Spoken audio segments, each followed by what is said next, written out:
Okay तो hello everyone and we all know ना हम लोग इस बार ये सेमेस्टर में कौन से सब्जेक्ट के लिए अभी मिल रहे हैं which subject exactly the name of this subject is Java actually subject का नाम काफी बड़ा है अगर आपने प्रोस्पेक्टस देखा रहेगा सिलेबस देखा रहेगा तो the subject name is skill based lab course object oriented Java programming अलग अलग ब्रांचेस की बात करूं तो स्टूडेंट्स जावा जो है वो कॉम्स और आईटी को है जो इलेक्ट्रॉनिक्स के स्ट्रीम्स है ना मतलब इलेक्ट्रॉनिक्स ईएक्सटीसी इलेक्ट्रिकल उनको Java plus C plus plus भी है so they have two programming subject they have two programming language don't worry इस पर्टिकुलर कोर्स के अंदर इस पर्टिकुलर सब्जेक्ट के अंदर I am covering Java as well as C plus plus तो मैं आपको पहले लेक्चर में बोल दूं भले आप कॉम साइड को बिलोंग करते हो एंड भले आपके सिलेबस में सिर्फ जावा है आई रिकमेंड यू कि जो लास्ट के 3-4 लेक्चर रहेंगे सी प्लस प्लस के वो भी सब अटेंड करेंगे ठीक है एंड वैसे भी ये पर्टिकुलर सब्जेक्ट हम लोग फ्यूचर के लिए पढ़ रहे हैं मैंने आपको लास्ट सेमेस्टर भी बोला था जो मेरे पास सी पढ़ रहे थे कोई भी इंजीनियर को आज के घड़ी में 3 प्रोग्रामिंग लैंग्वेज आने ही चाहिए सी जावा एंड पाइथन सबको जॉब तो सॉफ्टवेयर में मिलता है राइट ना तो ये 3 प्रोग्रामिंग लैंग्वेज बेसिक है सबको आनी ही चाहिए सी उम्मीद करता हूं कि सबको आता रहेगा तो इस उम्मीद से हम लोग चालू करते हैं आज का अपना जावा ठीक है स्टूडेंट तो let's start what is Java क्या है जावा एक बेसिक कॉन्सेप्ट क्या है जावा बनाने के पीछे एंड हम लोग एपरेंटली इस पर्टिकुलर सब्जेक्ट के अंदर क्या क्या पढ़ने वाले today we are not going to start with programmes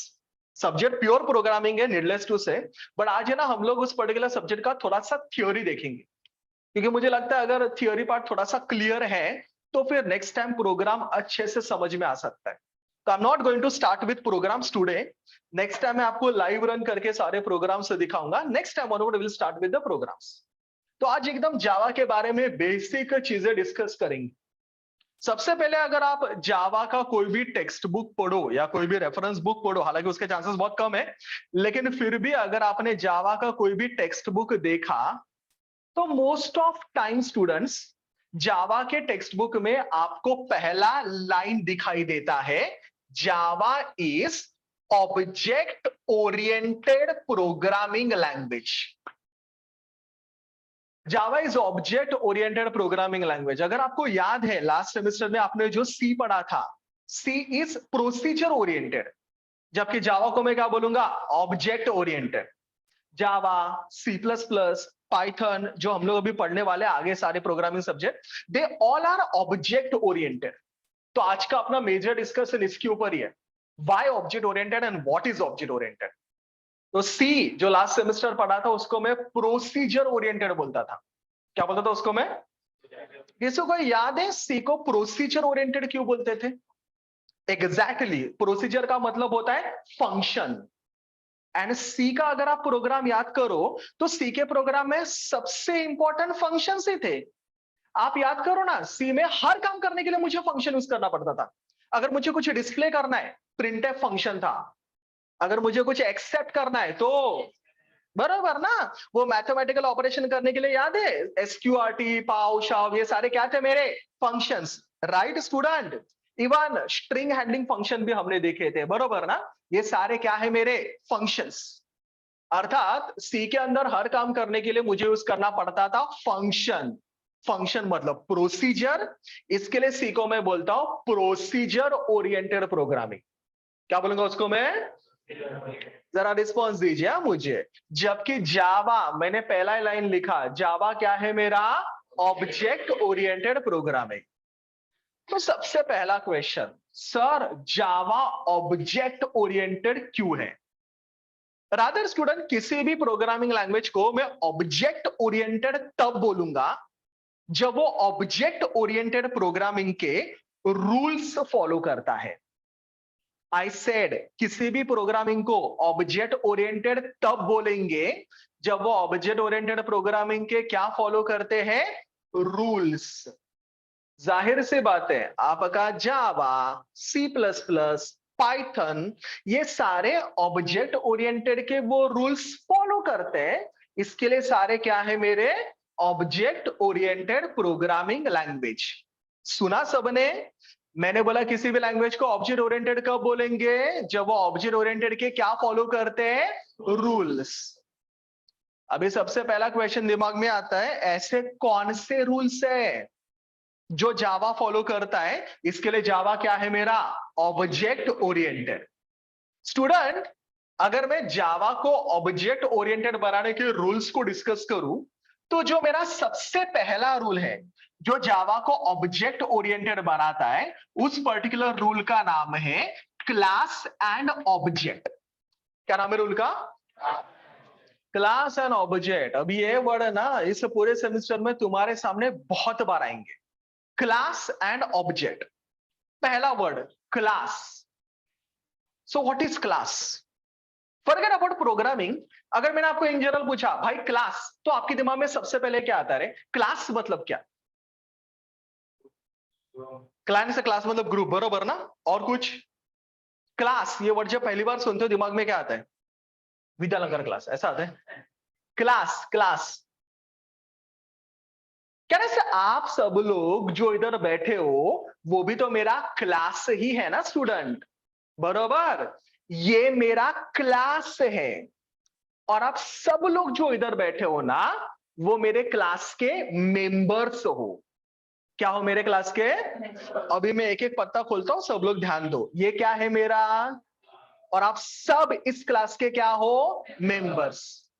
dear student, आप सबको मैं क्लास के मेंबर्स तभी बोल सकता हूं जब आप सबके अंदर दो चीजें कॉमन है। अगर आप सबके अंदर दो चीजें कॉमन है ना, तो आप इस क्लास के क्या हुए, मेंबर्स। सबसे पहली चीज जो आप सब में कॉमन है, वो है तुम्हारे प्रॉपर्टीज। क्या कॉमन है तुम्हारे? क्या कॉमन है तुम्हारे? प्रॉपर्टीज का एग्जांपल दो तो फॉर एग्जांपल आप सबका एज, कैन आई कमेंट, लगभग सबका एज सेम है, बरोबर ना? तो कहना है वो एक प्रॉपर्टी सबका सेम है। प्रॉपर्टी का दूसरा एग्जांपल दूं तो आपका एकेडमिक ईयर, कहना है सब लोग सेकंड ईयर को बिलोंग करते हो, कहना है वो भी सबका सेम है। प्रॉपर्टी का तीसरा एग्जांपल दूं तो आपका सेमेस्टर, कहना है सब लोग सेमेस्टर 3 के स्टूडेंट्स हो। अरे हाँ या ना, वो भी सबका सेम है। प्रॉपर्टी का एग्जांपल दूं तो आप सबके क्लास का नाम, कहना है सबके क्लास का नाम विद्यालंकर क्लासेस है, सब उस क्लास को बिलोंग करते हो, तो कहना है वो भी सबका सेम है। तो माय डियर फ्रेंड्स, आप सबके प्रॉपर्टीज सेम है। क्या है आप सबके, क्या सेम है आप सबके? प्रॉपर्टीज सेम है। उन्हीं प्रॉपर्टीज को हम लोग सोफिस्टिकेटेड लैंग्वेज में या प्रोग्रामिंग लैंग्वेज में बोलते हैं डेटा मेंबर्स। क्या बोलते हैं उनको? तो भाई लोग, हम सबके क्या सेम है, डेटा मेंबर्स। ब्रैकेट में प्रॉपर्टीज दिमाग में। सुना? दूसरी चीज जो आप सबके अंदर कॉमन है, आप सब इस क्लास के मेंबर्स हो ना, तो दूसरी चीज जो आप सबके अंदर कॉमन है, वो है तुम्हारे टास्क। टास्क मतलब आप लोग जो काम करते हो ना भाई लोग, वो भी ऑलमोस्ट सबका सेम है। फॉर एग्जाम्पल अभी टास्क का एग्जाम्पल दो तो कहने से हर ट्यूसडे अभी आप 6:30 बजे इधर लेक्चर अटेंड करने आओगे। लेक्चर अटेंड करने आना टास्क है, सब लोग करोगे। अगर इनकेस मैंने बोर्ड के ऊपर कुछ तो लिखा तो बाद में इसको नोटबुक के अंदर कॉपी करोगे, कॉपी करना टास्क है, सब लोग करोगे। अगर मैंने कोई होमवर्क दिया, हालांकि दूंगा नहीं, लेकिन फिर भी कहना से उसको आप कंप्लीट करके आओगे। होमवर्क कंप्लीट करना टास्क है, सब लोग करोगे। आप समझ रहे हो? ऐसे बहुत सारे टास्क है जो आप सबके क्या है, सेम। तो आई मस्ट से सेकंड चीज जो आप सबके अंदर कॉमन है, वो है तुम्हारे टास्क। तुम लोग जो काम करते हैं वो टास्क को प्रोग्रामिंग लैंग्वेज में या सोफिस्टिकेटेड लैंग्वेज में हम लोग बोलते हैं मेथड्स। क्या बोलते हैं उनको? तो आपने सुना, आप सबके अंदर दो चीजें कॉमन है, मैंने बोला। कौन सी दो चीजें रे? खत्म, डेटा मेंबर्स और मेथड्स। कौन सी दो चीजें कॉमन है? अच्छा, डेटा मेंबर बोलने के लिए डेटा मेंबर, लेकिन दिमाग में क्या आना चाहिए? डेटा मेंबर का मतलब प्रॉपर्टीज, एंड मेथड्स का मतलब क्या है? टास्क। तो भाई लोग, आप सब इस क्लास के मेंबर्स हो, क्योंकि आप सबके अंदर दो चीजें कॉमन है। कौन सी दो चीजें? एंड इन्हीं दो चीजों को मिलके बन जाता है मेरा क्लास। तो अभी मैं अपना पहला डेफिनेशन आपको दे रहा हूं। आपके टेक्स्ट बुक में क्लास का डेफिनेशन लिखा जाता है, अ क्लास इज एन, जो भी रिकॉर्ड है मैं आपको लिखवा के दूंगा, don't worry, don't write. Class का डेफिनेशन लिखा जाता है, a class is an user defined data type. A class is an, wait wait wait, class को यूजर डिफाइन क्यों बोलेंगे? क्योंकि क्लास के बारे में सारे डिसीजन यूजर लेता है। लास्ट टाइम सी में भी एक यूजर डिफाइंड डेटा टाइप आपने पढ़ा था, स्ट्रक्चर नाम था उसका। वैसे क्लास भी क्या है मेरा? User defined data type. Sir class को यूजर डिफाइंड क्यों बोलेंगे? क्योंकि क्लास के बारे में सारे डिसीजन यूजर लेता है। जैसे कि क्लास के अंदर मैंने अभी अभी बोला दो चीजें होती है, कौन सी दो चीजें? डेटा मेंबर्स और, तो मेरे क्लास के अंदर कितने डेटा मेंबर है, कितने मेथड है, कौन से डेटा मेंबर है, कौन से मेथड है, ये सब कौन डिसाइड करेगा? यूजर। मतलब क्लास के बारे में सारे डिसीजन कौन लेता है? यूजर। इसके लिए क्लास को क्या बोलेंगे? User defined data type. तो क्लास का डेफिनेशन है, class is an user defined data type which has the collection of data members and methods. समझा? मेरा पहला डेफिनेशन, व्हाट इज क्लास?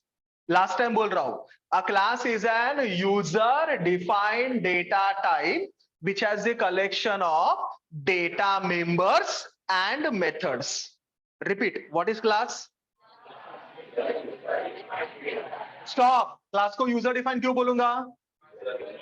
क्योंकि सर क्लास के सारे डिसीजन कौन लेता है? मतलब हम तुम, which has the collection of data members and, आज और आज के बाद किसी ने नींद से भी उठा के पूछा क्लास मतलब क्या, तो डेटा मेंबर एंड मेथड बोल देने का। समझा? It is a collection of what? Data members and method. तो बैक टू माय पॉइंट, ये क्या है मेरा? क्लास। और आप सब इस क्लास के क्या हो? क्या हो? आपको याद है मैंने आपको क्लास के मेंबर्स क्यों बोला? क्योंकि आप सबके अंदर दो चीजें कॉमन है। कौन कौन सी? कौन कौन सी? Data members and, my question is, क्या मैं इस क्लास का मेंबर हूं क्या? Am I the member of this particular class? Let me repeat my question once again.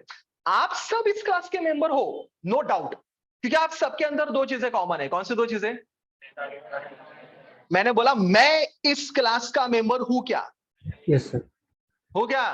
Of course नहीं हूं मैं क्लास का मेंबर। क्यों मैं क्लास का मेंबर नहीं हूं? क्योंकि कहना से मेरे डेटा मेंबर आपके डेटा मेंबर के साथ मैच नहीं कर रहे।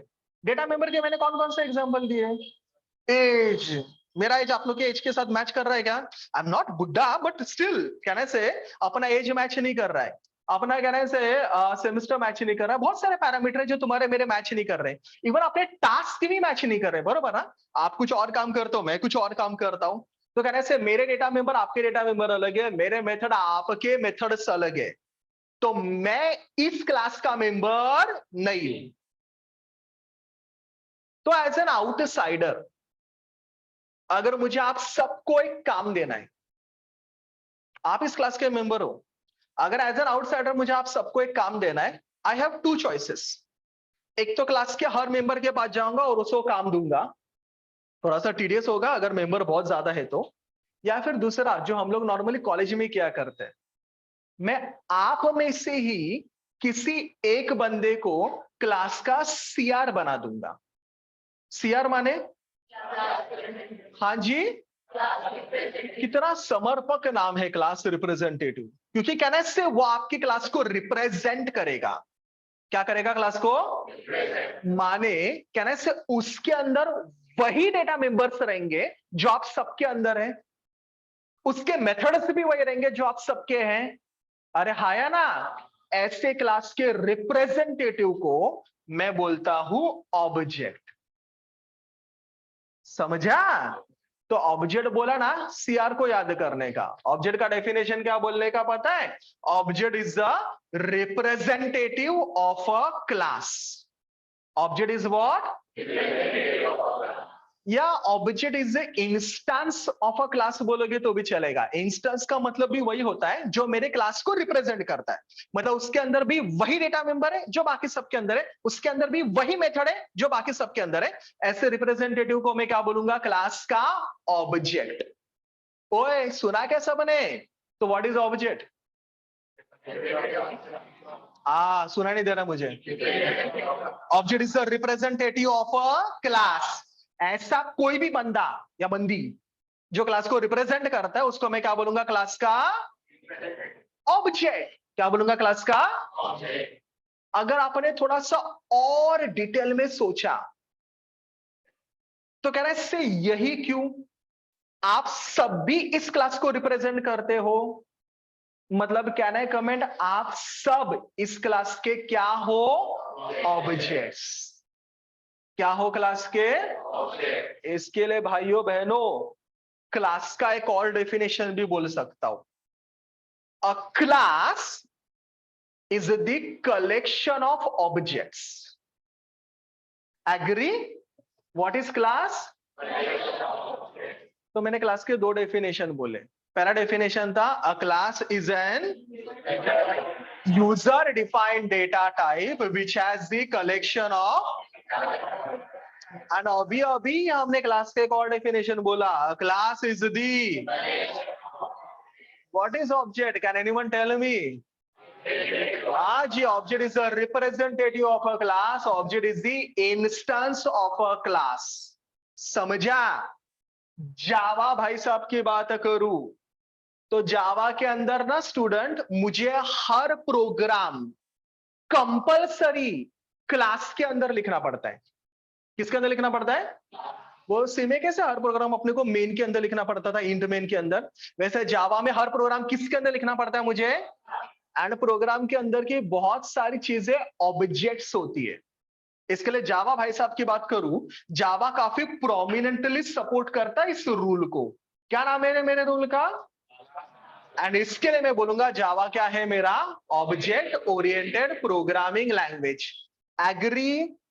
चलो एक एक करके आगे रूल्स बढ़ते हैं। नहीं नहीं लिखने का नहीं, जो रिकॉर्ड है मैं आपको लिखवा के दूंगा, फिलहाल सिर्फ सुनो। आज जावा को भाइयों ऑब्जेक्ट ओरिएंटेड बनाने के पीछे जो मेरा सेकंड रूल है उसका नाम है डेटा एब्स्ट्रैक्शन। क्या नाम है रूल का? अगेन ये सारे टर्म्स हैं जो अभी हम लोग बहुत बार यूज करने वाले हैं। इसके लिए पहले लेक्चर में इन सारे टर्म्स का मतलब आपको बता दूं। डेटा एब्स्ट्रैक्शन इस वर्ड का मतलब होता है डेटा को हाइड करना, डेटा हाइडिंग। डेटा एब्स्ट्रैक्शन का मतलब क्या होता है? Data hiding.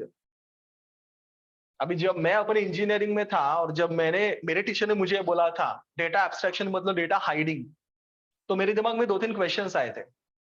पहला क्वेश्चन ये था कि सर डेटा को हाइड कर सकता हूं मतलब क्या? डेटा मतलब क्या? What I need to hide? क्या हाइड कर सकता हूं? दूसरा, डेटा को हाइड कर सकता हूं मतलब किससे मुझे हाइड करना है? कौन है जिससे मुझे छुपा के रखना है? एंड तीसरा, भाई डेटा को हाइड कर सकता हूं तो फिर कैसे हाइड कर सकता हूं? पहला क्वेश्चन, डेटा को हाइड कर सकते हैं मतलब क्या हाइड कर सकते हैं? डेटा मतलब क्या? डियर स्टूडेंट, डेटा को हाइड कर सकते हैं मतलब वही हाइड कर सकते हैं जो आपके क्लास के अंदर होता है। एंड मेरे सारे स्टूडेंट जानते हैं क्लास के अंदर दो चीजें होती है। कौन सी दो चीजें रे? हाँ जी, डेटा मेंबर है। तो डेटा को हाइड कर सकता हूं मतलब किस किस को हाइड कर सकता हूं? डेटा मेंबर को। और दूसरा क्वेश्चन था किससे हाइड कर सकता हूं? उसका आंसर है एक क्लास के डेटा मेंबर और मेथड्स को मैं दूसरे क्लास से हाइड कर सकता हूं। समझा? क्या हाइड कर सकता हूं बताइए मुझे? एक क्लास के हम लोग किससे हाइड कर सकते हैं? सबको समझा? और तीसरा क्वेश्चन था कैसे कैसे कैसे हाइड कर सकता हूं? कैसे एक क्लास का डेटा मेंबर मेथड दूसरे क्लास से हाइड कर सकता हूं? सी में ऐसा कोई छुपा छुपी वाला पार्ट नहीं था। सी में सब ओपन था, कोई भी किसको भी यूज कर सकता है। जावा में नहीं। सिक्योरिटी प्रोवाइड करने के लिए हम लोग ये फीचर यूज करते हैं, डेटा एब्स्ट्रैक्शन। और आपको तो पता है आजकल ये हाइडिंग कितना इंपॉर्टेंट बन चुका है। तो एक क्लास के डेटा मेंबर और मेथड को दूसरे क्लास से हाइड करने के लिए हम लोग यहां पे यूज करते हैं अलग अलग एक्सेस स्पेसिफायर्स। क्या यूज करते हैं हम लोग अलग अलग? अभी आप बोलोगे सर ये क्या है? भाइयों ये छुपा छुपी करने के लिए ना जावा ने मुझे अलग अलग एक्सेस स्पेसिफायर्स बना के दिए, जिनको यूजर करके हम लोग एक क्लास के डेटा मेंबर और मेथड को दूसरे क्लास से हाइड कर सकते हैं। Let me tell you one more point. Access specifier अपना काम करने के लिए जो कॉन्सेप्ट यूज करते हैं उसका नाम है पैकेज। क्या नाम है कॉन्सेप्ट का? अभी पैकेज को ऊपर ऊपर से बोलूं तो package is almost same as that of your header file which you had seen in C. C में याद है हेडर फाइल? कोई तो हेडर फाइल का मुझे एग्जांपल दो। नॉर्मली हेडर फाइल के अंदर फंक्शंस होते थे ना सी में, जैसे stdio.h के अंदर मुझे लगता है printf और scanf था, math.h के अंदर वो था ना वो sqrt पाउशाओ वगैरह वगैरह। तो उधर हेडर फाइल थे, इधर कौन होते हैं मेरे? पैकेज। कौन होता है मेरे? जैसे header file is the collection of functions, collection of, वैसे पैकेज का डेफिनेशन बोलूं तो package is the collection of classes. Package is the, मतलब स्टूडेंट पैकेज एक ऐसा बॉक्स होता है जिस बॉक्स के अंदर मैं बहुत सारे क्लासेस स्टोर कर सकता हूं।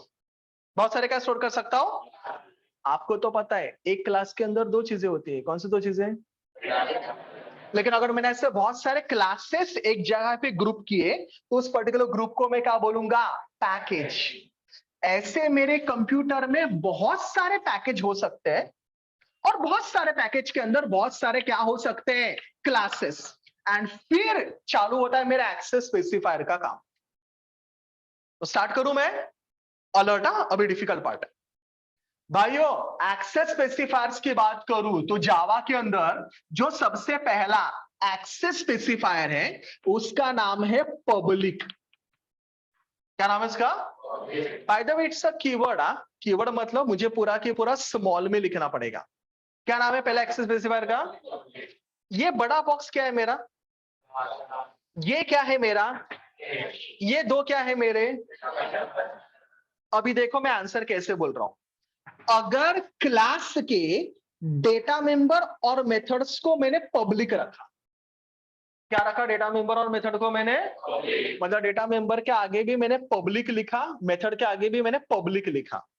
अगर क्लास के डेटा मेंबर और मेथड्स को मैंने पब्लिक रखा तो उस क्लास के डेटा मेंबर और मेथड को सेम पैकेज के बाकी क्लास यूज कर सकते हैं। सेम पैकेज के तो यूज कर ही सकते हैं। मेरे मशीन के अंदर जितने भी पैकेज है उनके अंदर जितने भी क्लासेस है वो भी यूज कर सकते हैं। समझा? मतलब पब्लिक नाम से पता चलता, देखो ना, ओपन टू ऑल, मतलब नो छुपा छुपी, नो हाइडिंग। अगर डेटा मेंबर मेथड को मैंने क्या रखा? क्या रखा? तो डेटा मेंबर मेथड को कौन यूज कर सकता है? सर आप बोलोगे सारे classes, I must say irrespective of the packages. You understood? Public रखा तो कौन यूज कर पाएगा? ऑल क्लासेस इररिस्पेक्टिव ऑफ दी। अगर डेटा मेंबर मेथड को मैंने क्या रखा? Means no hiding. वेराज जो मुझे मैक्सिमम हाइडिंग देगा उस एक्सेस स्पेसिफायर का नाम है प्राइवेट। ध्यान से सुनिए, अपने को हर प्रोग्राम में इनको यूज करना है। क्या नाम है मेरा एक्सेस स्पेसिफायर का? आंसर वैसे ही चालू करूंगा। अगर डेटा मेंबर और मेथड को, बराबर लिखा बोला ना मैंने, डेटा मेंबर मेथड को मैंने क्या रखा? प्राइवेट। मतलब डेटा मेंबर के सामने प्राइवेट, मेथड के सामने भी प्राइवेट। अगर ऐसा लिखा, अगर डेटा मेंबर मेथड को मैंने प्राइवेट रखा तो उस क्लास के डेटा मेंबर और मेथड को सिर्फ और सिर्फ वही क्लास यूज कर सकता है। सेम पैकेज के बाकी क्लास नहीं, और दूसरे पैकेज के दूसरे क्लास का तो सवाल ही नहीं उठता, वो लोग भी उसको यूज नहीं कर सकते। सुना? मतलब बोलते हैं ना हाईएस्ट सिक्योरिटी कौन देगा मुझे? प्राइवेट। अगर डेटा मेंबर मेथड को मैंने क्या रखा? नाम से पता चलता है, तो उसको कौन यूज करेगा?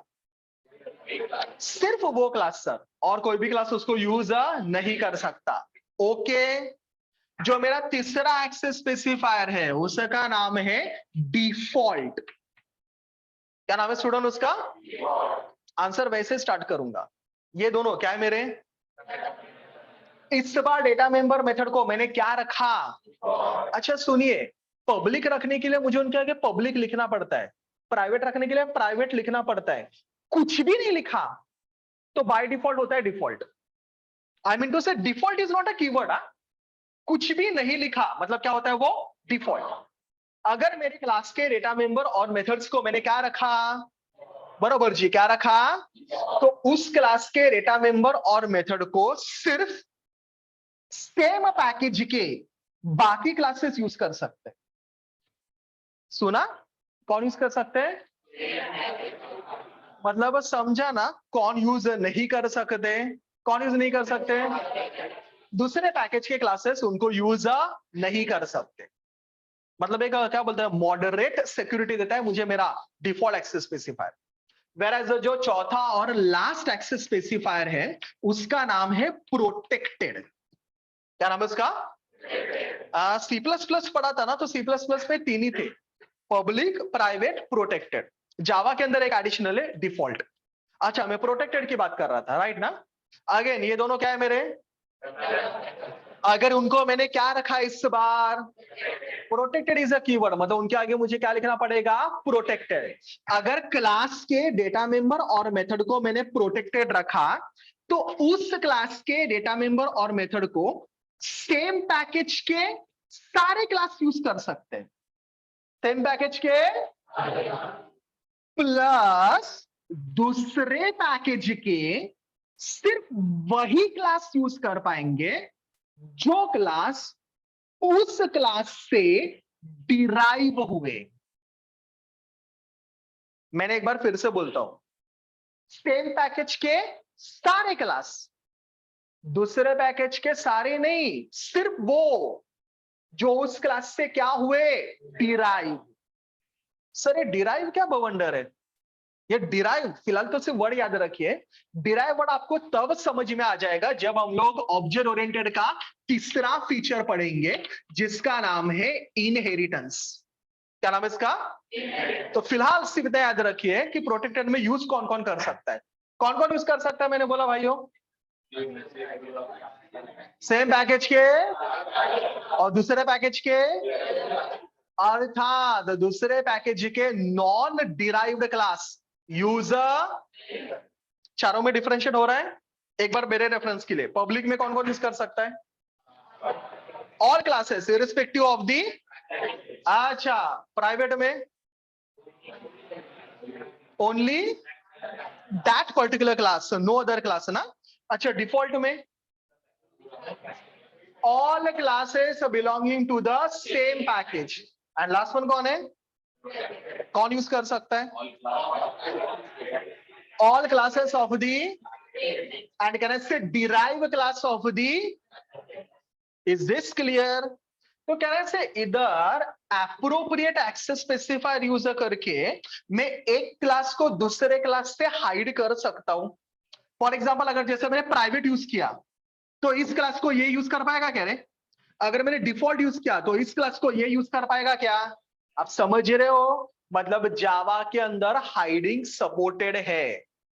जावा के अंदर हाइडिंग सपोर्टेड है, मतलब जावा के अंदर क्या सपोर्टेड है? जावा डेटा एब्स्ट्रैक्शन को सपोर्ट करता है। इसके लिए जावा क्या है मेरा? Object oriented programming language. Convinced? समझा? रूल नंबर 3 का नाम तो मैंने ऑलरेडी गंदे हैंडराइटिंग में लिख दिया बोर्ड के ऊपर। क्या है रूल नंबर 3? बरोबर जी, क्या रूल नंबर 3? सर इनहेरिटेंस मतलब क्या? ये सारे नाम मेरे सी के एक्चुअली डिसएडवांटेजेस है। सी इनमें से किसको भी सपोर्ट नहीं करता, इसके लिए तो आजकल सी को यूज नहीं किया जाता और जावा इतना फेमस है। इनहेरिटेंस की बात करूं स्टूडेंट, तो inheritance again object oriented programming का एक बहुत ही इंपॉर्टेंट टॉपिक है। आगे जाके इस नाम का पूरा अपने को एक मॉड्यूल पढ़ना है। फिलहाल अगर इनहेरिटेंस क्या है मैं थोड़ा सा ब्रीफ करूं तो इनहेरिटेंस का डेफिनेशन बोला जाता है, it is the mechanism by which we can create, हाँ create is a perfect word, by which we can create a new class from an existing class. हम लोग क्या क्रिएट कर सकते हैं? New class from an class. क्या है वो तो मेरे सारे स्टूडेंट को पता है, लेकिन एक क्लास से मैं दूसरा क्लास क्या कर सकता हूं? क्रिएट। उस मैकेनिज्म को मैं बोलूंगा इनहेरिटेंस। और कुछ बोलूं तो इनहेरिटेंस में ये जो मेरा ओल्ड क्लास होता है ना, ओल्ड क्लास, उस ओल्ड क्लास को हम लोग बोलते हैं base class. It is also called as a parent class, it is also called as super class. क्या क्या लिखा मेरे शॉर्ट में दिख रहा है सबको? क्या बोलूंगा? Whereas the newer one, ये जो नया क्लास बना उससे, उसको मैं बोलूंगा बेस का उल्टा डिराइव्ड। याद है डिराइव्ड? पैरेंट का उल्टा चाइल्ड एंड सुपर का उल्टा सब, SUB, सब class. The old class is called as a base class, parent class, super class, whereas the newer one is called as derived class, child class and जैसे भाइयों इस property का main intention था data को hide करना, बरोबर ना? इसका मेन इंटेंशन होता है रीयूजेबिलिटी। क्या इंटेंशन है इसका? क्या इंटेंशन है इसका? रीयूजेबिलिटी मतलब क्या रे? ये तो हम लोग डे टू डे लाइफ में वर्ड यूज करते हैं। रीयूज करना मतलब क्या? क्या से रीयूज करना मतलब एक बार यूज की गई चीज दोबारा यूज करना। इधर भी वही होता है। ये बेस क्लास बोलूंगा चलेगा इसको अभी? ये जो बेस क्लास है उसके अंदर दो चीजें होती है। अरे क्लास के अंदर दो चीजें होती है, सबको पता है। कौन सी दो चीजें? बेस क्लास अपने डेटा मेंबर और मेथड को यूज करता है, लेकिन बेस क्लास के डेटा मेंबर और मेथड को बेस क्लास के साथ साथ और कौन यूज करेगा? Derive class. जैसे मैं हमेशा एग्जांपल देता हूं अपने पेरेंट्स का और हमारा। कह रहे से अपने पेरेंट्स, आपके मेरे सेमी, अपने पेरेंट्स उनका खुद का पैसा यूज करते हैं, वो कमाते हैं, वो यूज करते हैं, लेकिन कह रहे से पेरेंट्स का पैसा हम लोग भी यूज करते हैं, मतलब हम लोग उसको रीयूज करते हैं। सुना मैंने क्या बोला? तो इधर भी बेस क्लास अपने दोनों चीजों को यूज करता है। कौन से दोनों चीजें? लेकिन बेस क्लास के डेटा मेंबर और मेथड को और कौन यूज करेगा? बराबर, कौन यूज करेगा? स्टूडेंट्स। लेकिन इतना बोल दिया तो एक पॉइंट और भी बोल देता हूं, ये यूनी डायरेक्शन होता है, बाई डायरेक्शन नहीं होता। मतलब समझ रहे हैं मैं क्या बोलना चाह रहा हूं? बेस क्लास की चीजों को चाइल्ड यूज करता है, लेकिन हम लोग अपना पैसा उनको यूज करने, बराबर ना? तो डिराइव क्लास के डेटा मेंबर और मेथड को कौन यूज नहीं कर सकता? सुना? तो किसकी चीजों को कौन यूज कर सकता है? कमेंट करो और मैं आगे बढ़ता हूं। बेस क्लास के डैश और डैश को डैश और डैश यूज कर सकता है, base class as well as derive class. परंतु डिराइव क्लास के डेटा मेंबर और मेथड को सिर्फ और सिर्फ कौन? Base class.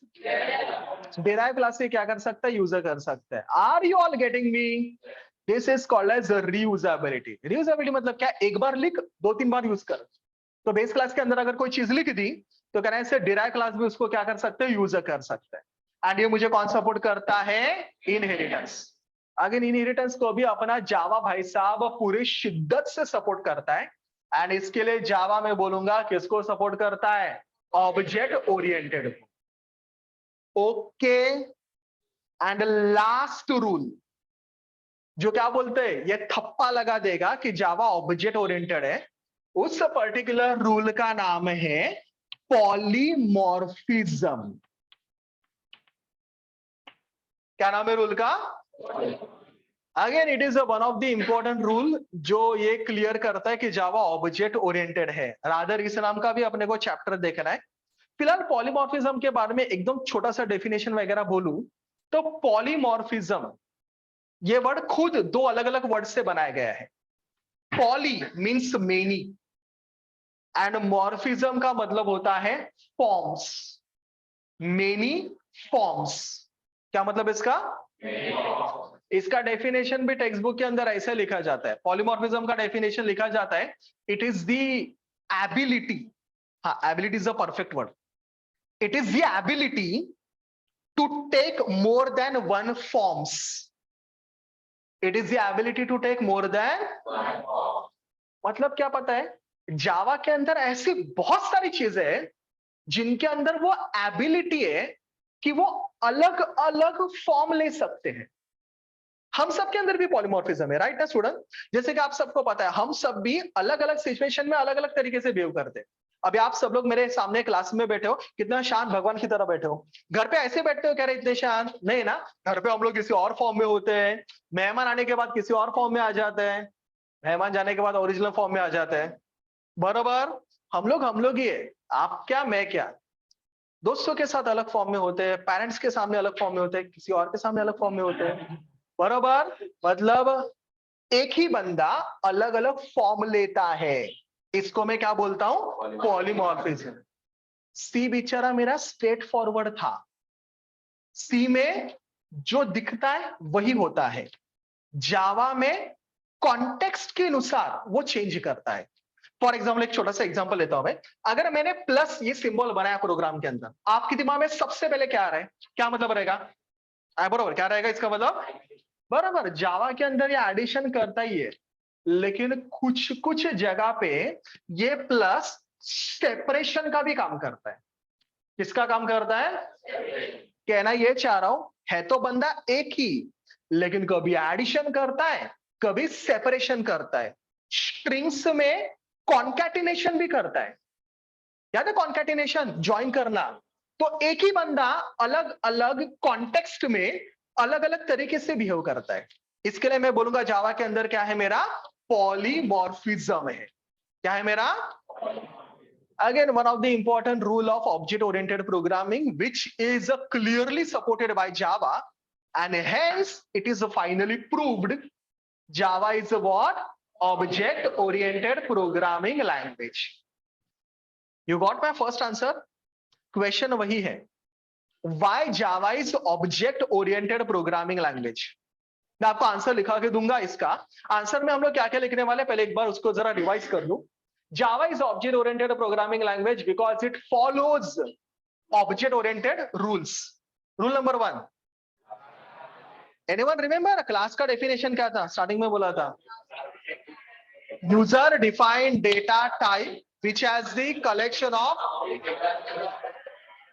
class का एक और definition भी हमने प्रूव किया था, whereas object is a representative of a class. याद रहेगा सबको? अब ये सब थियोरी पढ़ रहे हैं, नेक्स्ट टाइम जब प्रोग्राम करेंगे ये सब चीजें रिकलेक्ट हो जाएंगी। Fine student. अच्छा, rule number 2, data abstraction. Data abstraction मतलब क्या? डेटा किसको किससे हाइड कर सकते हैं? क्लास के डेटा मेंबर और मेथड को, और ये करने के लिए हम लोग क्या यूज करेंगे? जो क्या यूज करता है यार, किसी को याद है पैकेज का डेफिनेशन क्या बोला था? कलेक्शन ऑफ क्लासेस, बराबर ना? अच्छा, पहला एक्सेस स्पेसिफायर क्या नाम है उसका? पब्लिक में कौन कौन यूज कर सकता है? सब सब मतलब कौन? All classes. प्राइवेट में सेम क्लास, डिफॉल्ट में all class belonging to the, and what about a protected? इधर के सभी और उधर के सिर्फ चाइल्ड, डिराइव मतलब चाइल्ड, बराबर ना? अच्छा, inheritance, it is a mechanism by which we can new class from a, वो एग्जिस्टिंग क्लास को क्या क्या बोलते हैं सबको पता है, नए क्लास को क्या क्या बोलते हैं सबको पता है। इसका मेन इंटेंशन क्या है? नहीं, इंटेंशन रीयूजेबिलिटी के अंतर्गत किसकी चीजों को कौन यूज कर सकता है? बेस क्लास के डेटा मेंबर और मेथड को कौन कौन, base class as well as, आप बेस क्लास को स्किप मत करो, वो भी यूज करता है। अच्छा लास्ट वन, पॉलीमॉर्फिज्म। पॉलीमॉर्फिज्म का डेफिनेशन बोला था, the ability to take is called as what, polymorphism. याद रहेगा, जावा का पहला फीचर। आज अपने लेक्चर में अपने को जावा के फीचर्स ही पढ़ने। फाइन स्टूडेंट, कुछ डाउट है किसी को? Shall we begin then? चलिए, नोटबुक तो उम्मीद करता हूं सबने बनाया रहेगा। Yes sir. बनाया ना? यस। तो उसके अंदर अपने पहले चैप्टर का नाम लिखिए, introduction to Java programming.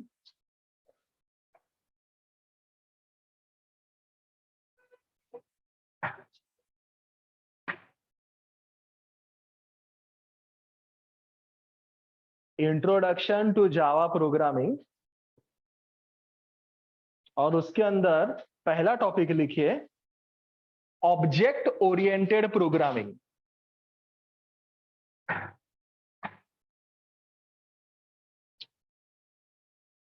Object oriented programming.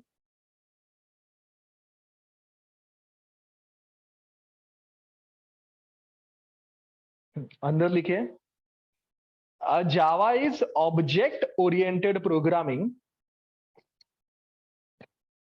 Java is object-oriented programming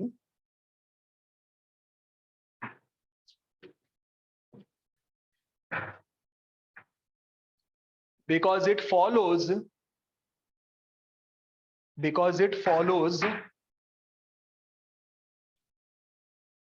following object-oriented because it follows following object-oriented concepts.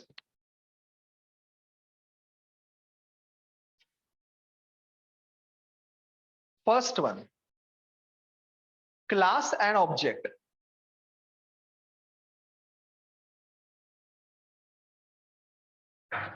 लिखा? अंदर लिखिए, a class is an user defined data type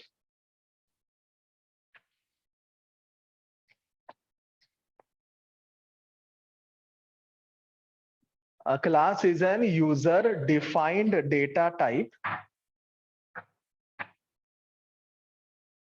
which has the collection of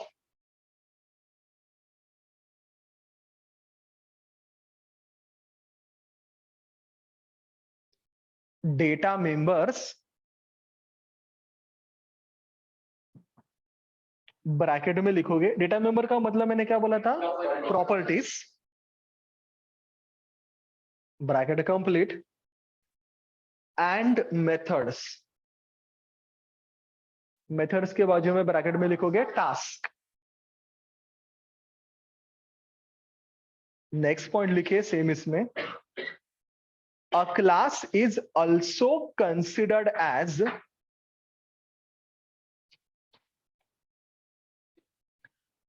a class is also considered as collection of objects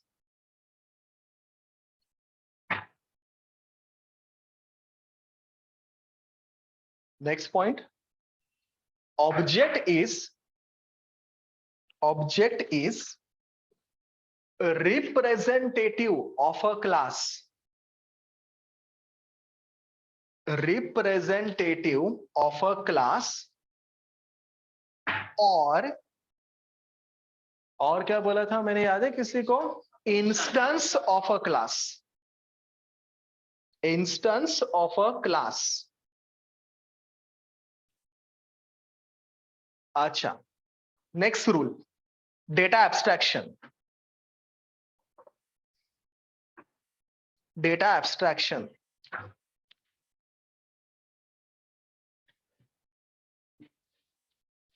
अंदर लिखिए, it represents data hiding,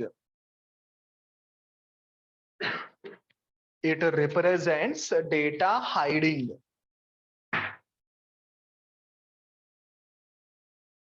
next point उसी के अंदर, using this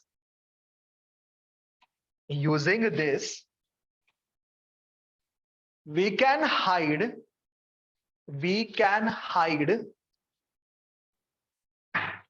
data members and methods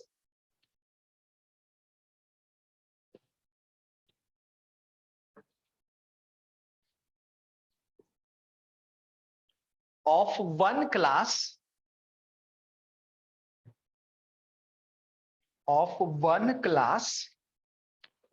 from another class.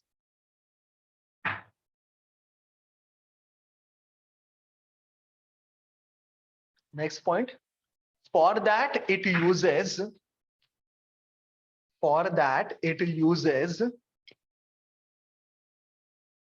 following access specifiers.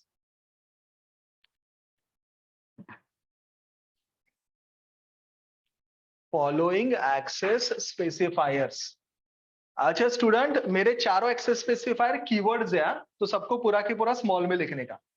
पहला access specifier लिखिए नीचे, first one public, dash करके लिखिए, these members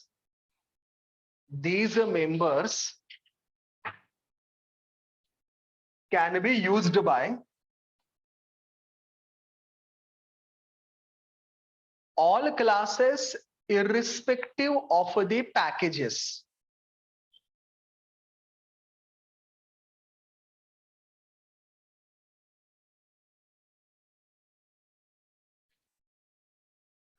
All classes irrespective of the packages. अच्छा दूसरा private,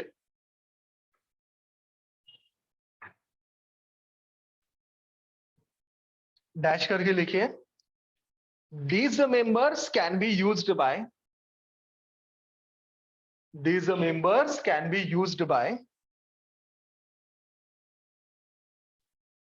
only specific class.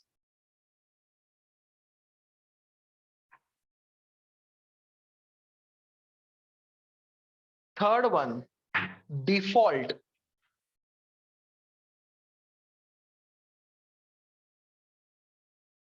Dash करके लिखें, these members can be used by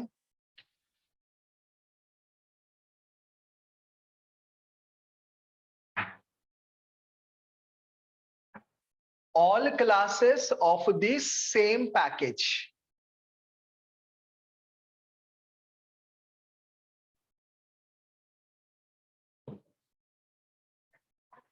बरोबर ना? And last one, protected.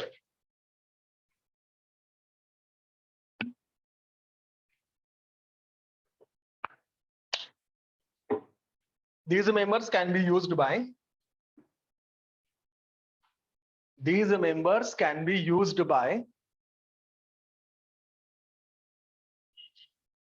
all classes of the same package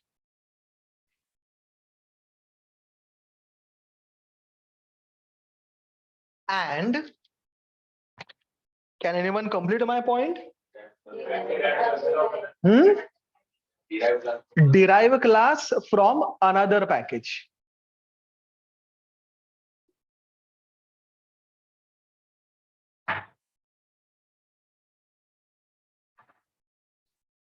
Okay, done. Rule number done. Yes. Rule number 3, inheritance.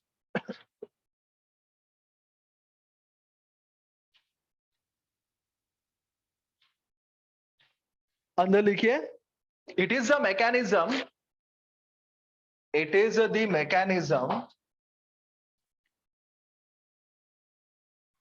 by which we can create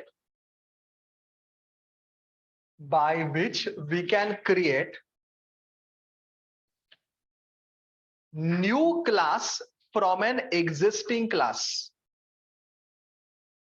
New class from an existing class. Next point, the main intention is The main intention is reusability,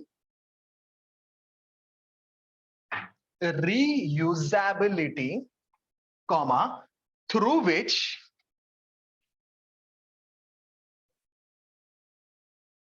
base class data members and methods, base class data members and methods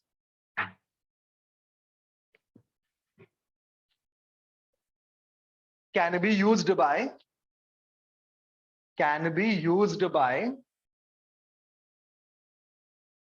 base as well as derived class.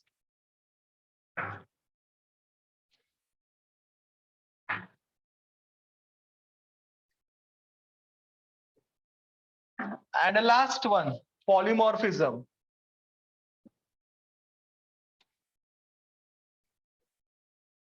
अंदर लिखिए first point. Here, poly means many. Poly means many, and morphism means forms.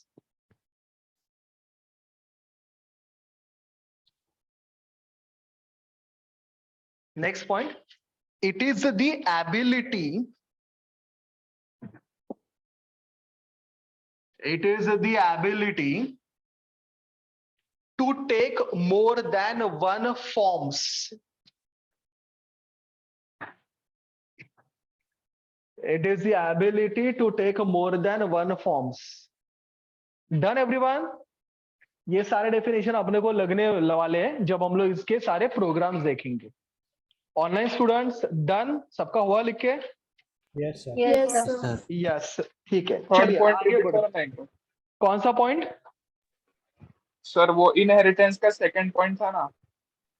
The main intention is reusability, through which base class data member and methods can be used by base class as well as derived class. That was the point. Sir, morphism means Forms. Poly means many, morphism means forms. Forms, forms. Ability to take more than one form is called as polymorphism. Okay? चलिए आगे बढ़ते हैं. Students, object oriented ये तो जावा का पहला feature हुआ. ठीक है, आगे बढ़ते हैं. जावा का ऑब्जेक्ट ओरिएंटेड के साथ साथ जो नेक्स्ट फीचर है, अभी जरा सब लोग ध्यान इधर दीजिए. उस पर्टिकुलर फीचर का नाम है जावा is compiled and interpreted programming language. Java is what? मुझे अभी सबका साथ चाहिए. Java is what? Compiled and interpreted programming language. अभी थोड़ा सा ना पीछे जाता हूं. सी की बात करूं तो सी को याद है, हम लोग सी को बोलते थे C is compiled language. C is what? C को ना सिर्फ कंपाइल्ड बोलते थे. सी को सिर्फ कंपाइल्ड इसके लिए बोलते थे क्योंकि सी के अंदर ना स्टूडेंट, सी के अंदर सिर्फ एक ही फेज हुआ करता था, कंपाइलेशन. एक ही फेज हुआ करता था. कौन सा? कंपाइलेशन. कंपाइलेशन करता था कंपाइलर. कंपाइलर याद है? कंपाइलर, कंपाइलर, अपना कंपाइलर. क्या करता था कंपाइलर, मुझे बताइए. हाँ जी, आपको याद है सी में हम लोग जो भी अपना प्रोग्राम लिखते थे हाई लेवल लैंग्वेज में लिखते थे. अरे हाय है ना. लेकिन program is used to communicate with machine ना, और मशीन को हाई लेवल लैंग्वेज नहीं समझ में आता. मशीन को कौन सा लैंग्वेज समझ में आता है? हाँ, कौन सा language? Low level language, binary code language, बरोबर ना. तो समवन शुड बी देयर ना जो मेरे डैश को डैश में कन्वर्ट कर सके. हाई लेवल लैंग्वेज को, answer me, high level language को. एंड ये कन्वर्जन कौन करता था? मेरा कंपाइलर. तो सी में यही डेफिनेशन सिखाया रहेगा आपके टीचर ने। सी का कंपाइलर किसको किस में कन्वर्ट करता है? अभी जावा की बात करते हैं। सी में एक ही फेज था कंपाइलेशन, लेकिन जावा को मैंने क्या लिखा? Java is what? Compiled and interpreted. क्योंकि जावा के अंदर ना सिर्फ कंपाइलेशन नहीं होता, जावा हैज टू फेजेस, कंपाइलेशन और इंटरप्रिटेशन। कौन से दो फेजेस है? मतलब जावा में कंपाइलेशन भी होता है और जावा में इंटरप्रिटेशन भी होता है। जावा का कंपाइलर, जावा का भी एक्सेप्ट करेगा सोर्स कोड। सोर्स कोड मतलब प्रोग्राम, और आप सबको तो पता है ना प्रोग्राम कौन से लैंग्वेज में होता है रे? बराबर जी, कौन सा लैंग्वेज में होता है? तो जावा का कंपाइलर भी हाई लेवल लैंग्वेज को एक्सेप्ट करेगा। सोर्स कोड मतलब हाई लेवल लैंग्वेज, वो तो सबको पता ही है। जावा का कंपाइलर भी सोर्स कोड को एक्सेप्ट करेगा। एक्सपेक्टेड क्या है? कंपाइलर ने सोर्स कोड को किसमें कन्वर्ट करना चाहिए? लो लेवल में कन्वर्ट करना चाहिए, बाइनरी कोड में कन्वर्ट करना चाहिए, मशीन कोड में कन्वर्ट करना चाहिए, बरोबर ना? लेकिन जावा का कंपाइलर सोर्स कोड को मशीन कोड मतलब लो लेवल लैंग्वेज में कन्वर्ट नहीं करता। जावा का कंपाइलर सोर्स कोड को एक स्पेशल कोड में कन्वर्ट करता है, जिसको हम लोग बोलते हैं बाइट कोड। क्या बोलते हैं इसको? BYTE, byte code. Actually source code किस में कन्वर्ट होना चाहिए था? मशीन कोड में कन्वर्ट करना होना चाहिए था, मतलब लो लेवल लैंग्वेज में कन्वर्ट होना चाहिए था। लेकिन सोर्स कोड कंपाइलर किस में कन्वर्ट करता है? Byte code is also called as intermediatory code. Intermediatory मतलब बीच का, ना ही अच्छी तरह से सोर्स कोड होता है, ना ही अच्छी तरह से मशीन कोड होता है, बीच का। इसके लिए इसको क्या बोलेंगे? Intermediary code, byte code. Can I से स्टूडेंट, मेरा प्रॉब्लम तो सॉल्व हुआ नहीं ना, मुझे एक्चुअली क्या चाहिए? मतलब मशीन कोड चाहिए। मुझे क्या चाहिए? मुझे, परंतु मुझे मशीन कोड मिला क्या? मुझे क्या मिला? Answer me quickly. तो समवन शुड बी देयर ना, जो मेरे बाइट कोड को अभी मशीन कोड में कन्वर्ट कर दे। एंड यही कन्वर्जन कौन करेगा? मेरा इंटरप्रीटर। कौन करेगा? मेरा। तो इंटरप्रेटर एक्सेप्ट करेगा बाइट कोड जो मुझे किसने बना के दिया, लेकिन उस बाइट कोड को मेरा इंटरप्रेटर किस में कन्वर्ट करेगा? मशीन कोड में, लो लेवल लैंग्वेज में, बाइनरी लैंग्वेज में कन्वर्ट करेगा। आप देख रहे हो इधर दो दो फेज में काम हो रहा है। कंपाइलर क्या करता है रे? सोर्स कोड को मशीन कोड में कन्वर्ट करेगा, सोर्स कोड को। और इंटरप्रेटर क्या करेगा? सी में कंपाइलर खुद ही वो काम करता था ना, लेकिन यहां पे आप देख रहे हो दो दो फेज में काम हो रहा है। एक बार मेरे लिए फिर से, सोर्स कोड को बाइट कोड में कौन कन्वर्ट करता है? बराबर, कौन करता है? कभी कभी ना भाई लोग, हम लोग कंपाइलर को जावा सी भी बोलते हैं। जावा सी स्टैंड फॉर जावा कंपाइलर। नहीं, कभी किसी ने बोल दिया तो आप कंफ्यूज मत हो जाइए। जावा सी मतलब जावा जो क्या करता है, अभी सबको क्लियर क्लियर दिख रहा है, किसको किस में कन्वर्ट करेगा? और बाइट कोड को मशीन कोड में कौन कन्वर्ट करेगा? कभी कभी ना इंटरप्रेटर को हम लोग जेवीएम बोलते हैं। JVM stand for Java virtual machine. क्या फुल फॉर्म इसका? जो क्या कर रहा है अभी मेरे सारे स्टूडेंट को दिख रहा है, किसको किस में कन्वर्ट करेगा रे? बाइट कोड को। And that's why Java is compiled and interpreted programming language. Agree? समझा? अच्छा, पहली बार जब अगेन मैंने ये पढ़ा था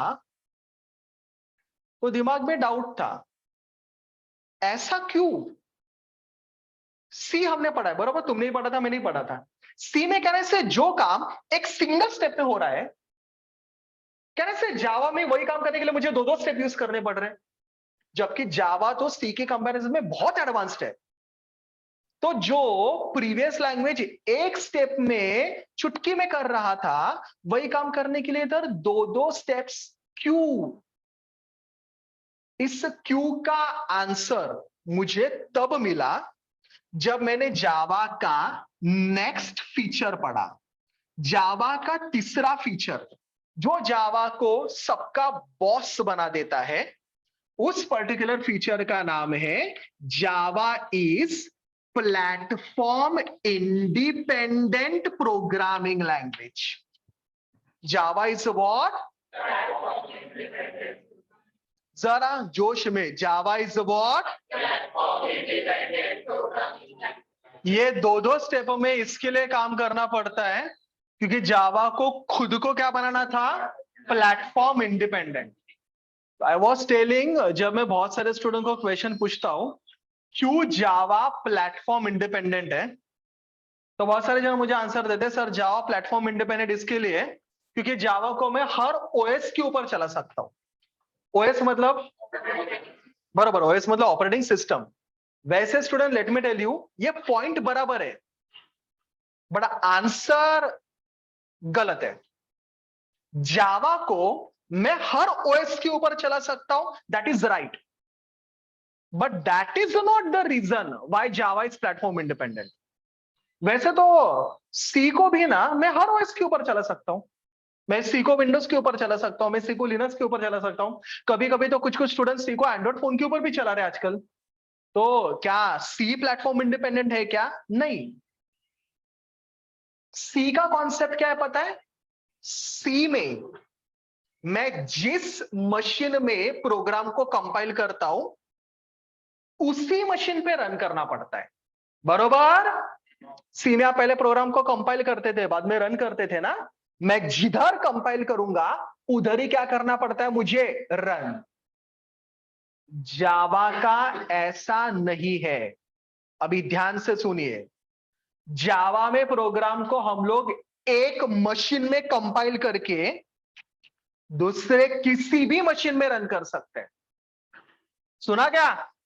एक मशीन में दूसरे किसी भी मशीन पे क्या कर सकते हैं? रन। एंड जावा में प्रोग्राम को एक मशीन में कंपाइल करके दूसरे किसी भी मशीन में रन कर सकते हैं। दोनों का ओएस अलग अलग रहेगा तो भी चलेगा।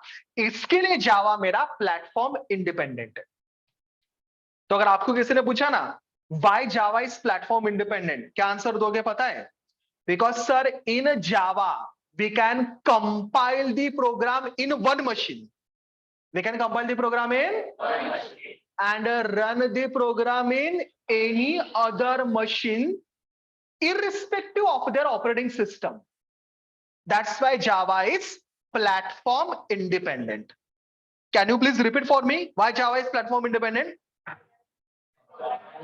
We can compile the program on and run or interpret the program on, दोनों का ओएस अलग अलग रहेगा तो भी, and that's why Java is a platform independent. Now let me tell you the fact, मुझे आंसर दो। फॉर एग्जाम्पल स्टूडेंट, मेरे सामने ना 3 मशीन से रखे, विंडोज का मशीन, लिनक्स का मशीन और Mac machine, iOS machine. And suppose मेरे पास एक प्रोग्राम है जावा का, मैं विंडोज का मशीन हूं। सुन रहे हो मेरी बात? मेरे पास प्रोग्राम है, पहले मैंने काम किया, उस पर्टिकुलर प्रोग्राम को मैंने मेरे मशीन में कंपाइल किया। जब प्रोग्राम को मैं मेरे मशीन में कंपाइल करूंगा, मुझे प्रोग्राम का क्या मिलेगा रे? बोलिए ना, क्या मिलेगा? अभी मेरे सामने 3 मशीन से रखे हैं, विंडोज, लिनक्स, और मैं क्या करूंगा पता है? वो बाइट कोड मेरे विंडोज के मशीन को दूंगा। कौन से मशीन को दूंगा? कहने से विंडोज का मशीन उस बाइट कोड के ऊपर अपना जेवीएम अप्लाई करेगा। क्या अप्लाई करेगा?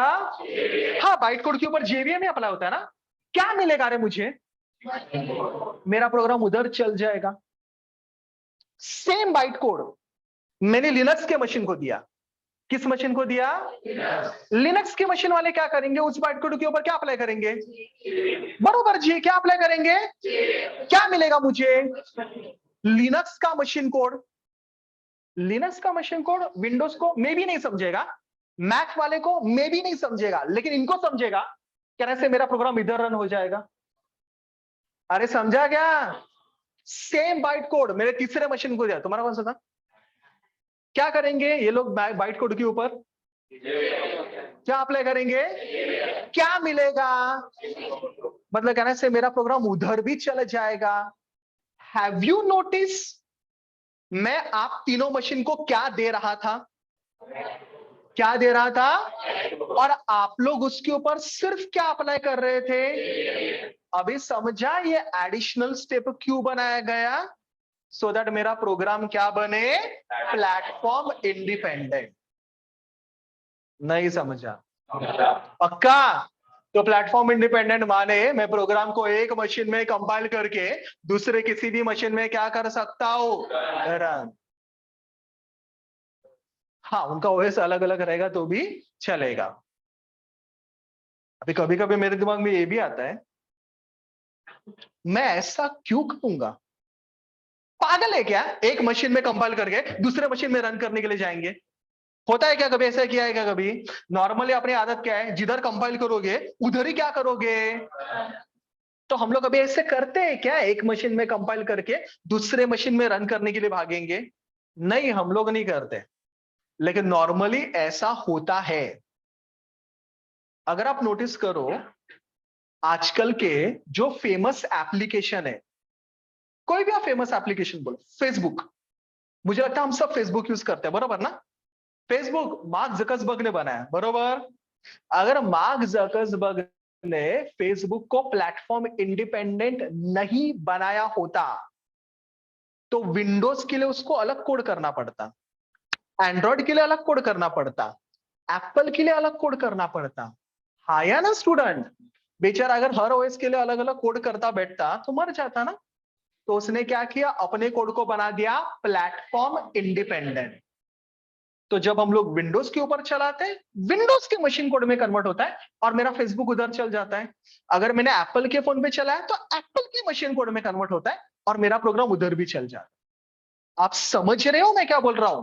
तो सोर्स कोड एक ही है, बस अलग अलग ओएस में हम लोग उसको रन करके प्रोग्राम को चला सकते हैं।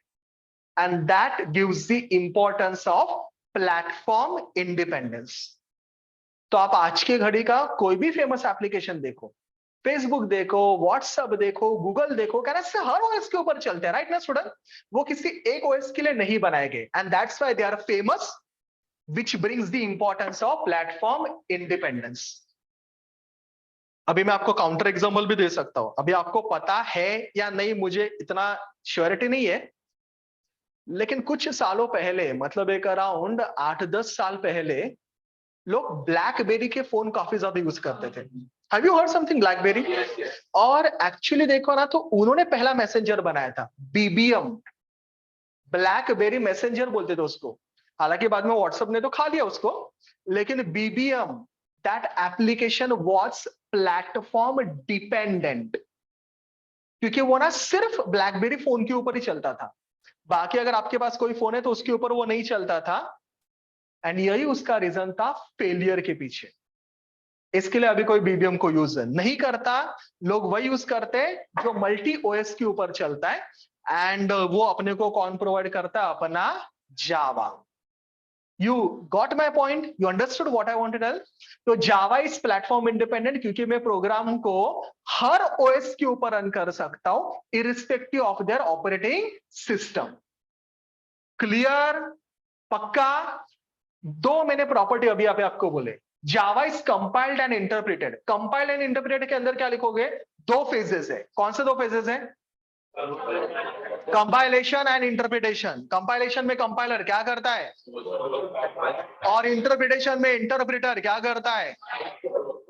ये दो दो स्टेप अप आप मगजमारी क्यों करना पड़ा? सबको पता चला ना, क्योंकि जावा को खुद को क्या बनाना था? Java is a platform independent because in Java we can compile the program on and we can run the program on irrespective of that, and that's why Java is a platform independent. आज का last feature जो मैं आपको बताने वाला हूं, पढ़ाने वाला हूं, that is Java is secure and robust programming language. Java is what student?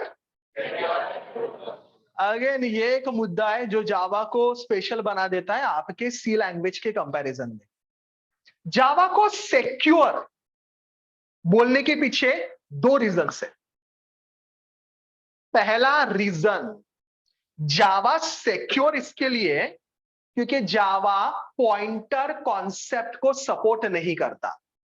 किसको सपोर्ट नहीं करता? Pointer. Have you heard something pointer? जिनको मैंने लास्ट टाइम सी पढ़ा था, मैंने सी में पॉइंटर लास्ट में सिखाया था. Can anyone tell me what is pointer? Pointer is a variable which is used to store address of another variable. बरोबर ना? मतलब पॉइंटर के अंदर दूसरे वेरिएबल का क्या होता है? वो टाइम के जो हैकर्स थे ना, वो पॉइंटर को यूज करके मेमोरी को हैक करते थे, क्योंकि पॉइंटर के अंदर कहना से अपने को मेमोरी एड्रेस मिल जाता है. क्या मिल जाता है? जावा ने बोला मैं पॉइंटर को यूज ही नहीं करूंगा. पॉइंटर को यूज करूंगा ही नहीं तो कोई भी मेमोरी को एक्सेस कर ही नहीं सकता, क्योंकि किसी को मेमोरी एड्रेस मिलता ही नहीं. जावा सिक्योर इसके लिए क्योंकि जावा के अंदर जो बाइट कोड बनता है, मैं बोला था बाइट कोड कौन बनाता है? सबको पता है कौन बनाता है? कौन बनाता है? यार कंपाइलर ने बाइट कोड बना दिया ना, तो उस फाइल को आप ओपन नहीं कर सकते. मतलब फाइल ना लॉक हो जाता है. दुनिया का कोई भी एप्लीकेशन बाइट कोड को ओपन नहीं कर सकता. तो अगर मैंने मेरे सोर्स कोड को कंपाइल करके आपको बाइट कोड दिया, आप उस बाइट कोड को रन कर सकते हो, लेकिन उसको क्या नहीं कर सकते? ओपन नहीं कर सकते. मतलब कहने से उसके अंदर चेंजेस नहीं कर सकते, which makes Java as secure language. आप समझ रहे हो मेरी बात? मैंने बोला Java is secure because two reason. पहला, कौन से कॉन्सेप्ट को सपोर्ट नहीं करता? कौन से?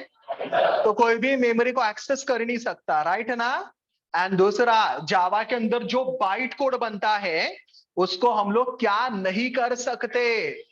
ओपन नहीं कर सकते, मतलब चेंज भी नहीं कर सकते. बरोबर ना student? Which makes Java as secure language.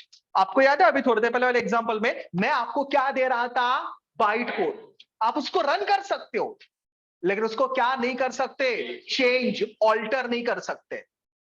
Which makes Java as a secure language. यार जावा को रोबस्ट इसके लिए बोलूंगा, Java is a robust language क्योंकि जावा के अंदर हम लोग कंपाइलर टाइम एरर्स को तो हैंडल करते ही है. सी में याद है कंपाइलर एरर देता था, जावा के अंदर भी जो कंपाइलर एरर देता है उसको हम लोग हैंडल करते ही है. लेकिन जावा के अंदर हम लोग एक्सेप्शंस को भी हैंडल कर सकते हैं. किसको हैंडल कर सकते हैं? एक्सेप्शन मतलब रन टाइम एरर्स. इस नाम का पूरा चैप्टर अपने को पढ़ना है, तब तो डिटेल में पढ़ाऊंगा ही. फिलहाल एक छोटा सा एग्जांपल देता हूं, मतलब आपको पता चलेगा एक्सेप्शन मतलब क्या. फॉर एग्जांपल, अगर मैंने मेरे प्रोग्राम में एक स्टेटमेंट लिखा C is equal to A divide by B, can I comment syntactically statement right है?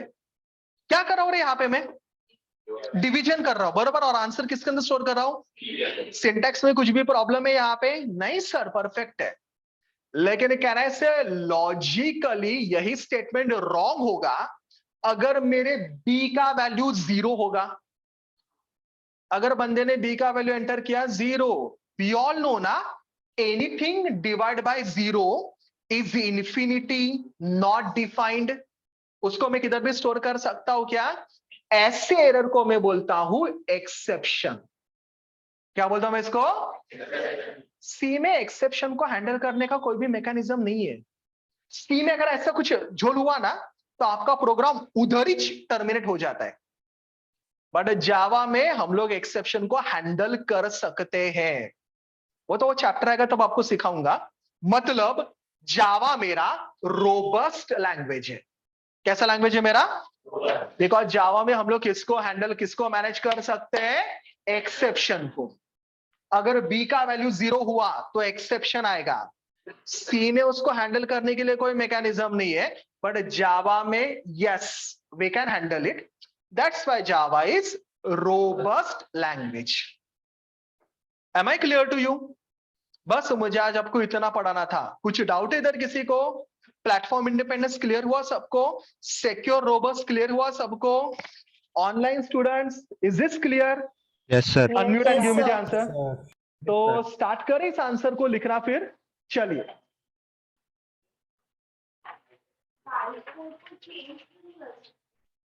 बाइट कोड को चेंज इसके लिए नहीं कर सकते क्योंकि उनको सिक्योरिटी रखना था, बराबर। अगर बाइट कोड को चेंज कर दिया होता, तो अगर मैंने मेरे प्रोग्राम को कंपाइल करके तुझे बाइट कोड दिया, तो उसको कुछ भी चेंज कर सकते हैं ना अपने हिसाब से। इल्जाम तो मेरे ऊपर आएगा क्योंकि मेरा बाइट कोड था वो। हो सकता है ना, अगर मैंने कोई एप्लीकेशन बनाया और वो मैंने एप्लीकेशन आपको दिया, तो आप उसके अंदर कुछ भी चेंज नहीं कर सकते। That application will be secure, only I can change that application. जैसे हम लोग कैसे किसी भी एप्लीकेशन का यूजर नेम पासवर्ड रखते हैं, कुछ वैसा ही। अच्छा, जावा का second feature, compiled and interpreted.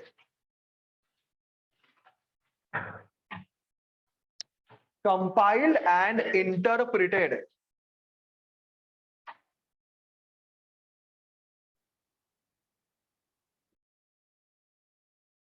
लिखा? अंदर लिखिए, Java is compiled and interpreted. Java is compiled and interpreted. क्या लिखा आपने? आपने लिखा जावा is compiled and interpreted because it has two phases, that is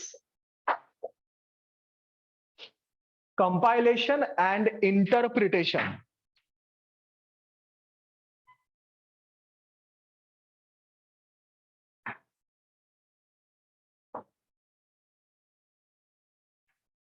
Next point, compilation is done by the compiler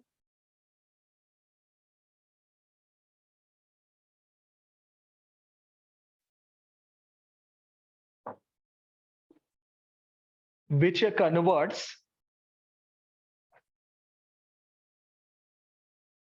source code into byte code.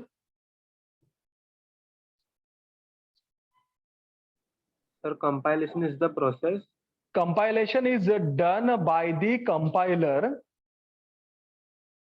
which converts source code into byte code and interpretation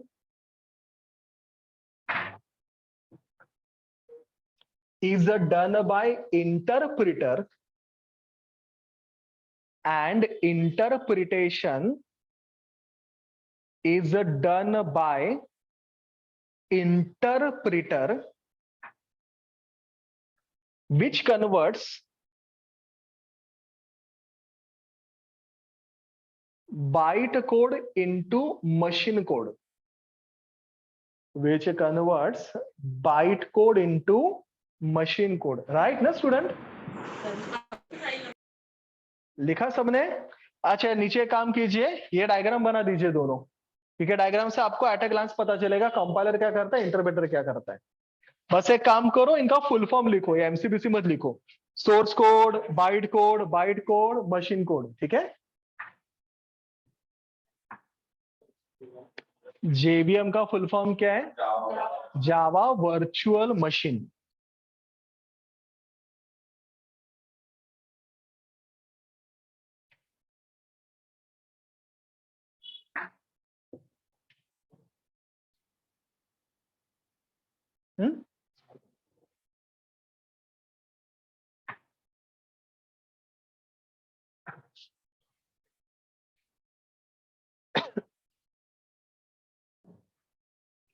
चलिए तीसरा feature, platform independent.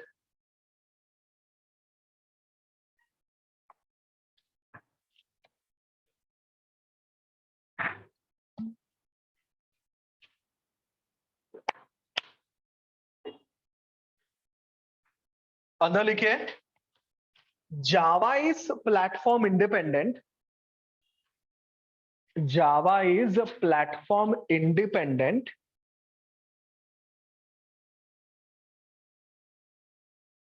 because we can compile the program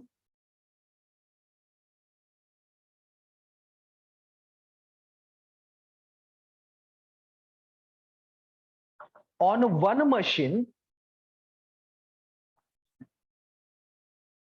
and run or interpret the program and run or interpret the program on another machine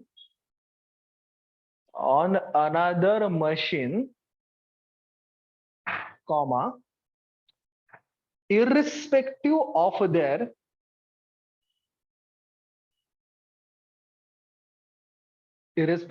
क्या operating system, irrespective of their operating system.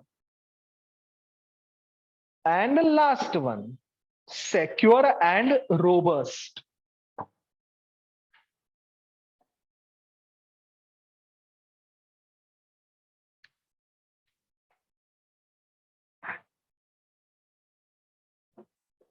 अंदर लिखिएगा, Java is a secure language.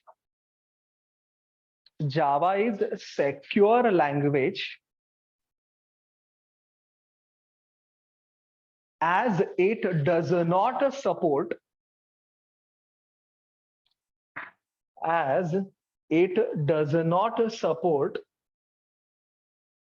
pointer, comma, so that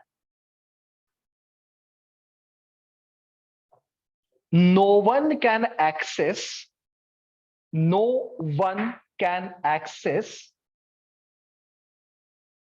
memory directly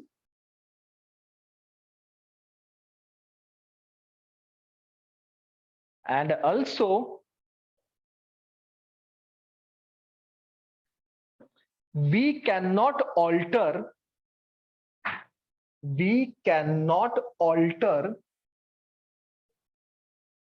bytecode once it is created.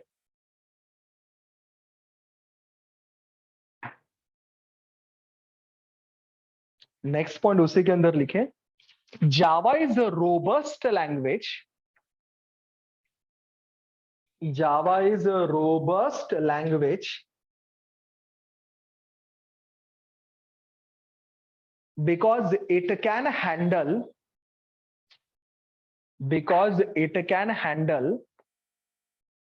exceptions, that is run time errors. मतलब पता है ना सबको, सी में वो प्रोविजन नहीं था ना रन टाइम एरर को हैंडल करने का, जावा के अंदर वो प्रोविजन है. बस स्टूडेंट अगर इतना याद रखोगे तो नेक्स्ट टाइम से हम लोग जावा प्रोग्रामिंग स्टार्ट कर सकते हैं. सबको समझा लेक्चर? ठीक है, तो नेक्स्ट टाइम से we will start with the Java programs. Online students okay? Sir robust फिर से बताओ. Yes sir. हाँ, Java is a robust language because it can handle exception. Sir writing That is- meaning बताओ. Robust इसके लिए बोलते थे क्योंकि जावा ना रन टाइम एरर को हैंडल करता है. फॉर एग्जाम्पल मैंने एग्जांपल दिया था, C is equal to A divide by B. Syntactically ये राइट है, लेकिन B का वैल्यू अगर 0 है अगर b का वैल्यू 0 है तो कहना है ये स्टेटमेंट रन टाइम एरर देगा, मुझे एरर देगा, because anything divide by 0 is infinity ना। तो ऐसे एरर्स को भी जावा हैंडल कर सकता है। सी इन एरर्स को हैंडल नहीं करता, सी सिर्फ सिंटैक्टिकल एरर्स को ही हैंडल करता है, but Java can handle those error. अब वो Okay, sir. कैसे करता है वो एक्सेप्शन हैंडलिंग चैप्टर में देखेंगे। Sir okay sir. हाँ बोलिए। सर आपने बाइट कोड को इंटरमीडिएटली क्या बोला था सर? बाइट कोड मतलब इंटरमीडिएटरी, मतलब बीच का ना, सोर्स कोड और मशीन कोड के बीच का मतलब होता है बाइट कोड। इसके लिए इसको इंटरमीडिएटरी कोड बोलते हैं।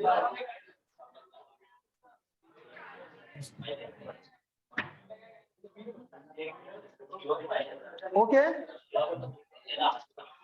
तो चलिए, bye everyone, take care, we will continue next Tuesday.